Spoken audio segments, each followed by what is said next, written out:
Thanks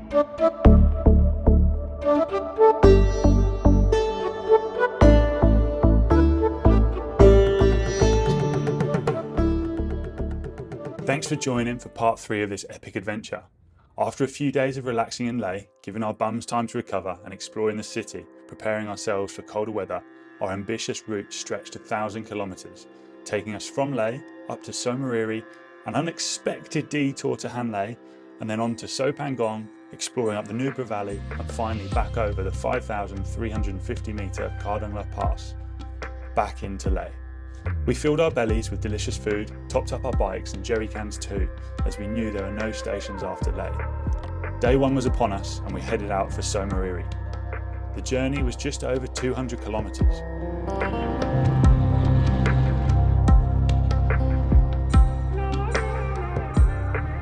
About 2 hours in, we stopped for our first chai tea break, an absolute rite of passage in this magical land. We're glad we did, because it was here that we bumped into Tenzin, a Nepalese man returning from his military service. We shared some great conversation and then he asked if he could ride with us as he was on his way back to visit his family. Even though he wasn't on an Enfield, we let him, and we had a fantastic time. He showed us some local spots and some of the region's rich religious history too. The sides of the canyon were insane, huge rock faces looking down on us, making us feel incredibly small. Luckily, we didn't see much other civilian traffic, so we could enjoy the views without concentrating too much on the road. The military presence here was insane. We kept riding past camps and establishments at the side of the road, all of them incredibly friendly, with lots of smiles and waves making our journey even more magical. We then stopped for lunch at a spot Tenzin recommended. It was a natural spring. Although a little bit too small to swim in, it was cool to see and stunk of sulphur. It wasn't long after lunch that he then got a puncture. We stopped to try and help him, but he said that he had called someone and they were on their way. So we wished him all the best and we worked our way up towards Tso Moriri. As we wound our way up, the conditions got colder and colder, until eventually, on the top, we got our first bit of snow. We thought we were prepared for cold conditions, but when this weather came, it was a bit of a surprise to us. We put extra layers on and continued riding. One of the many things I love about motorbiking is the sense of freedom it gives you. You're out there, you're in the elements, and you tackle it as it comes. Although right now, my fingers were bloody cold, and I would have loved to have a car with the heating on full. Driving along here, stumbled upon this, parked outside, home for the night. Beautiful. We really were lucky stumbling across this hut. We opened the door, which was unlocked, put our sleeping bag and mat down and made bed for the night. Although we should really have put the tent up inside for extra warmth as temperatures hit -7. We didn't sleep overly well, but the views the morning after more than made up for it.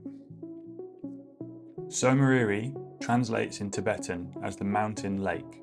It's one of the highest in India at an altitude of 4,500 metres, with a surface area of 120 square kilometres. It truly was breathtaking. Today we were getting up, having our breakfast in Kazokh, and then we were planning to head to Pangong Lake. However, when we got to breakfast, a group of Indians swayed our minds. They couldn't believe that we were out here doing the journey alone with no support vehicle, and asked us if we wanted to join them to Hanle and ride Umling, the highest motorable pass in the world. It sounded pretty cool, so we joined them. Having some company and a support vehicle sounded like a great idea, so we set off from Tso Moriri together. Riding as a group of bikers is great fun and completely changes the way of riding. You instantly feel part of a community, something that just doesn't happen in cars.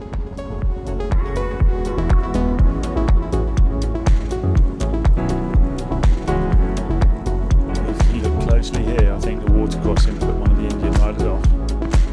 Off you fools.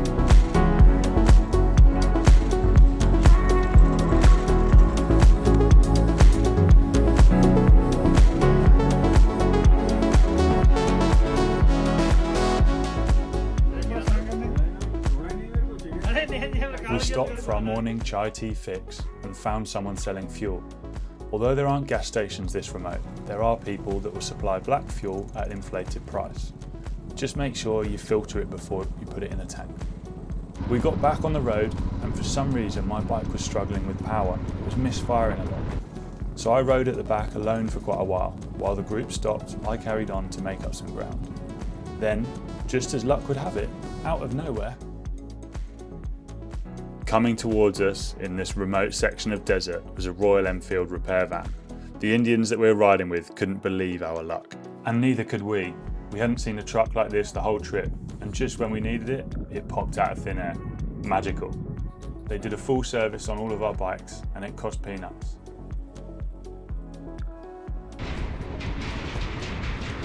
Before long, we were all back on the road again. All of our bikes had had a once over, including mine, which was now fixed. It turned out it was a problem with the air filter. Because on the bike I was riding, there was no protection for the filter. It just sucked up all the dust and got too dirty. So we cleaned it and we were off, winding our way slowly up the Indus Valley. It was stunning, and we had the road completely to ourselves.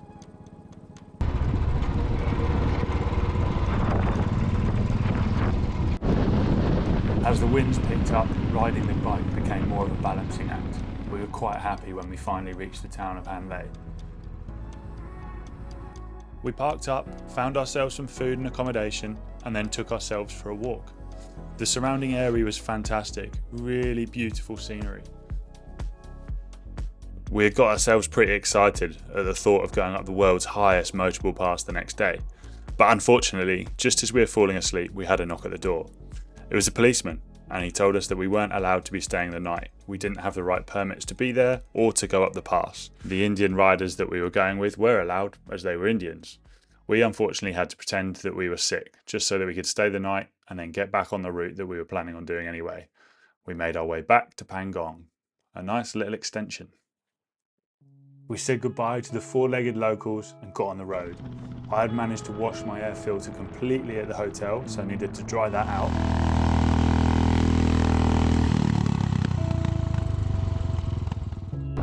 After spending the day with the Indians yesterday, it was nice to move at our own pace again. With two fully working bikes, the road was nice and smooth and the views were stunning. Travelling back in the other direction just made everything more magical as well.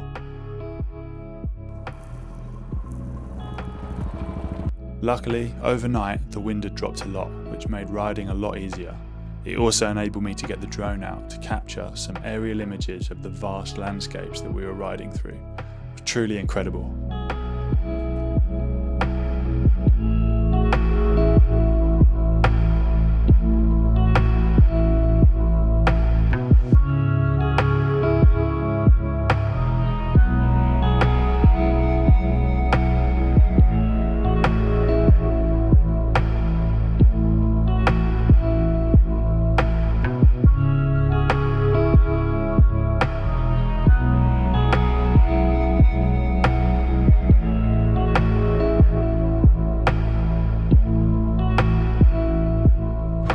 Following the valley back down until we crossed over Loma Bridge, where there's a police check. We turned right and we made our way towards Pangong. The roads became more interesting, with the conditions varying. You'd come round a corner and you'd be met with a big pile of sand. Kept you on your toes, quite literally.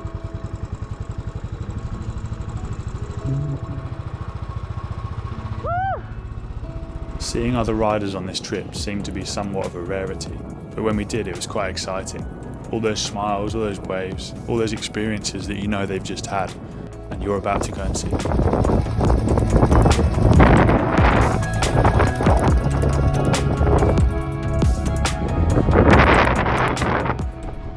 Motorbike riding is often seen as a powerful expression of freedom and self-discovery.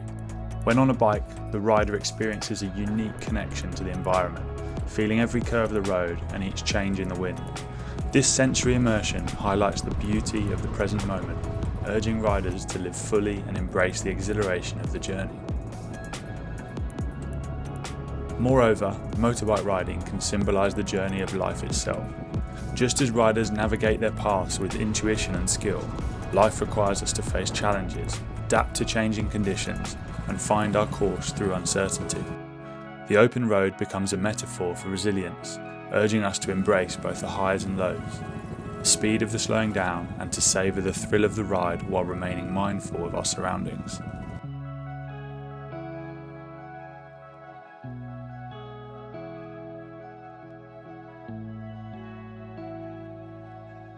Once again, with the conditions being good to us, we were able to get the drone out and capture some amazing shots of Christine riding along. Little did I know it was going to be the last flight my drone would ever make. I don't know whether it was flying too close to the Tibetan border or maybe it just reached the end of its life. Either way, it had a good life and it owed me nothing. But this shot here was the last shot it ever took. It seemed a very fitting place for it to die.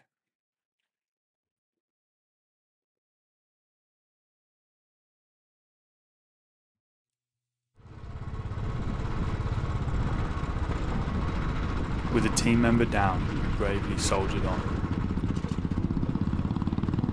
Wagwan, we're in China! Almost, it's just there. And the shores of Tso Pangong greeted us.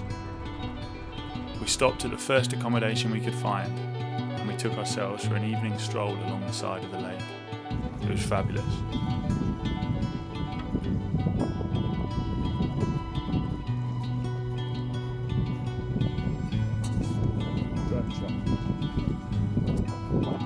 We found Pangong Lake to be magical. It was a truly amazing place to unwind and relax. At an altitude of 4,350 metres, it's a relatively high lake. The majority of the lake lies in China, with about 40% of it in India. Its saline waters mean that there's not very much aquatic life. There's also no outflow, making it an endorheic lake. It spans 137 kilometres, most of which we were planning on riding tomorrow. We had our walk and then we headed back for some tasty dinner that was prepared specially for us. After a great night's sleep, we got up and we made our way towards the Nubra Valley.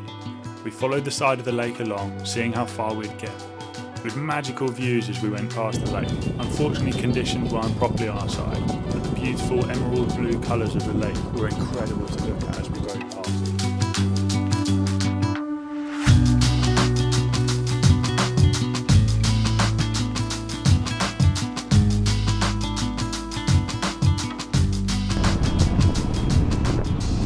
We descended down from the lake, enjoying the beautiful rocks that surrounded us.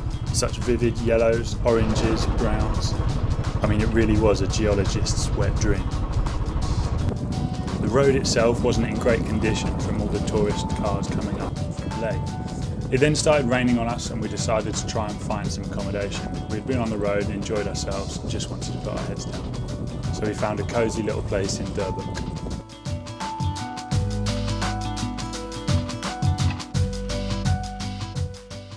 Day 5 was upon us and we were heading towards the Nubra Valley, following the road and seeing what lay in front of us. Luckily we had the sun shining this morning and given all of our clothes were very wet from the day before, they dried out in no time. While driving through this region you'll notice that there are yellow road signs. They're very silly and meant to discourage you from speeding. Here's some of our favourites for you.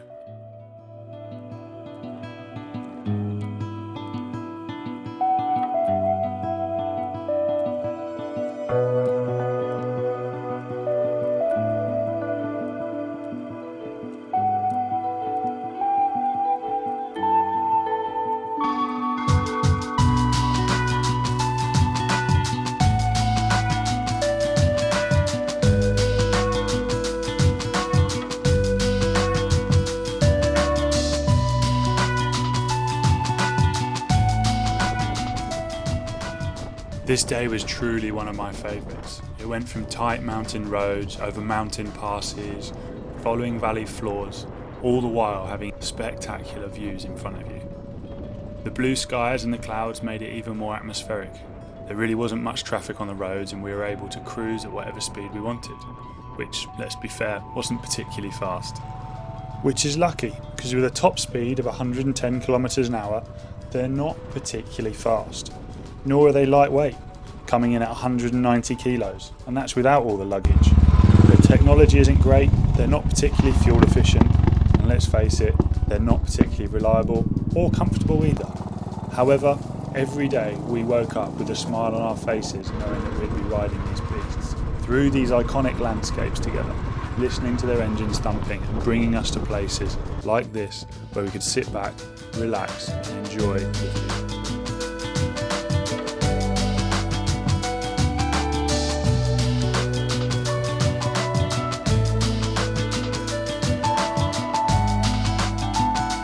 As we dropped in altitude, the temperature slowly went up.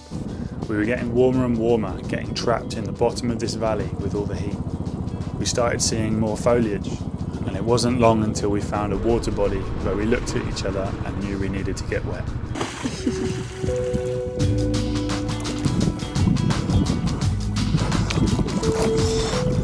Unfortunately, not as tropical as it looks. This glacial runoff was barely above zero. Needless to say, we weren't swimming for long when we were back on the bikes. I found a puppet. Oh, it doesn't like to be out there.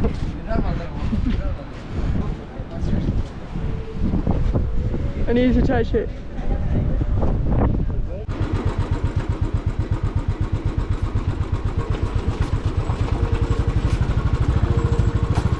The road that we followed along the valley floor was so variable, it was crazy. One moment we were riding along rocks that were the size of baby heads, the next it was like a dual carriageway. The next a single track road with overhangs and big bits of rock that would just fall into your way. It was mental. You really did have to keep your eye on the road.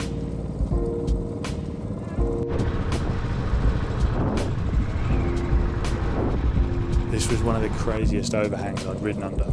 I've got no clue how they built this bit of road, but it felt insane to ride under. It wasn't long before we found a nice little place in Diskit and got our heads down for the night with some tasty food, getting ourselves prepared for the next day.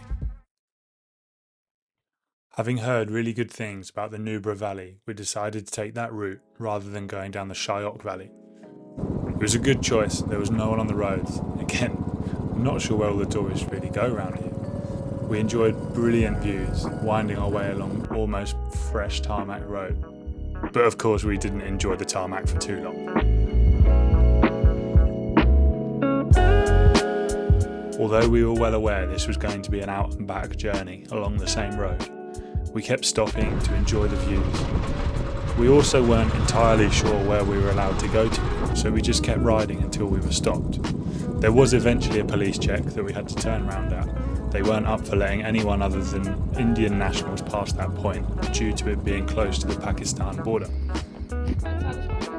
Cheeky little maintenance session.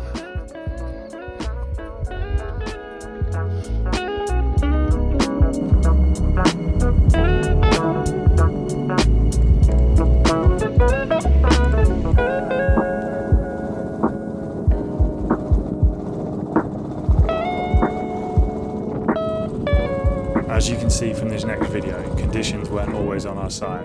The wind once again was trying to blow us off our bikes. These valleys really did start pumping with vicious weather in the afternoons. You had to watch out.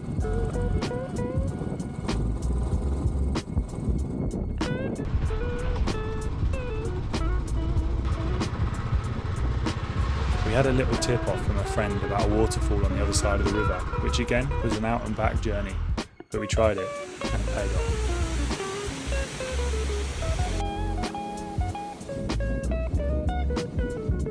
We enjoyed the waterfall for a while, but inevitably we had to get back on the bikes and work our way towards the Khardung La Pass.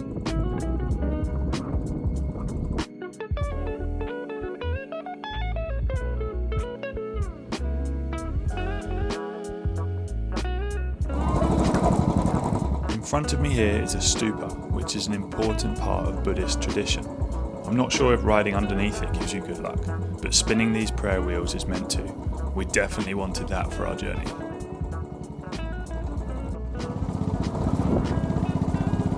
We wound our way up the valley until sunset was upon us and we ended up in the village of Khardung. We made an early start to the day, making our way for Leh. Khardung La was once considered the highest road in the world.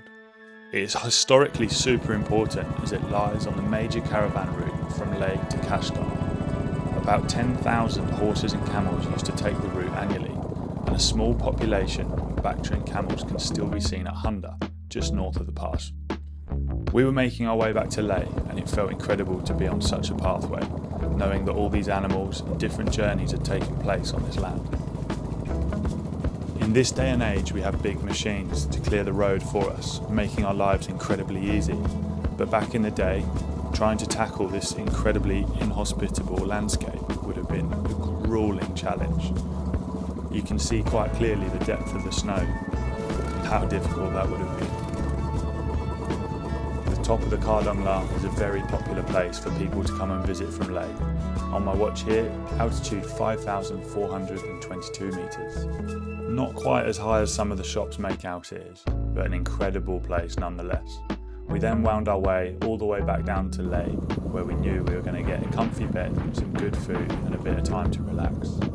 This 1,000 kilometre exploring eastern Ladakh had come to an end. 7 days, 54 hours, 17 chai tea stops, 34 litres each of fuel, 1 mechanical and a pair of sore cheeks, both from the riding and the smiling. It was now time to plan where we wanted to go next, which led us to some crazy camp spots, hanging out with locals and saving some cars. Fortunately, thanks to the travelling in Leh, we had a nice comfy bed to do this from. Thank you so much for watching. If you enjoyed this and you want to help me out, please hit the subscribe button, like this video and share it with someone you'd like to go on this adventure with.